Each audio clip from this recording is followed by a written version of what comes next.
ललित भाऊ, आपण इथं बसून काय करताय? जळगाव शहर पूर्णपणे खड्ड्यात आहे.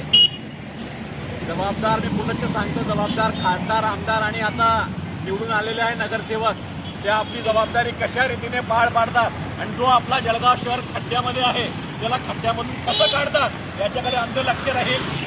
जळगाव शहरामध्ये एक विपक्षाची चांगली जबाबदारी आम्ही पार पाडू. या खड्ड्यापासून आम्हाला जळगाव शहराला मुक्त करा. या खड्ड्यांमुळे अजून कोणत्याही निष्पाप माणसाचा जीव जायला नको, यासाठी जबाबदार महानगरपालिकेत निवडलेल्या नगरसेवकांनी आणि याचबरोबर सांगतो जबाबदार खासदार आमदारांनी विशेष लक्ष देणं गरजेचं आहे. जळगाव शहर खड्ड्यामध्ये आहे. आता तुम्ही कशा रीतीने तुमची जबाबदारी पार पाडतात? रस्ते, गटारी, पथदिवे, जळगाव शहरामध्ये अनेक समस्या आहेत आणि याचबरोबर हा खड्डा, असे खड्डे जळगाव शहरामध्ये जागोजागी आहे. जळगाव शहराला 3 मंत्री लाभलेले आहेत. आता केंद्रामध्ये तुम्ही, राज्यामध्ये तुम्ही आणि महानगरपालिकेमध्ये बी तुम्ही आलेले आहे.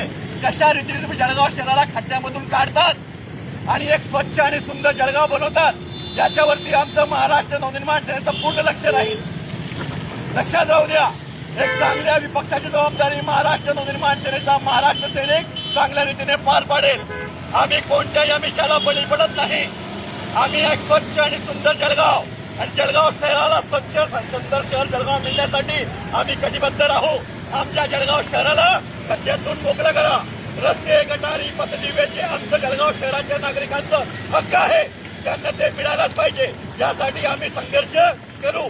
जनतेसाठी आम्ही होते आणि आम्ही राहणार. मी ललित उर्फ बंटी शर्मा, जळगाव शहर उपाध्यक्ष मनसे. जय महाराष्ट्र.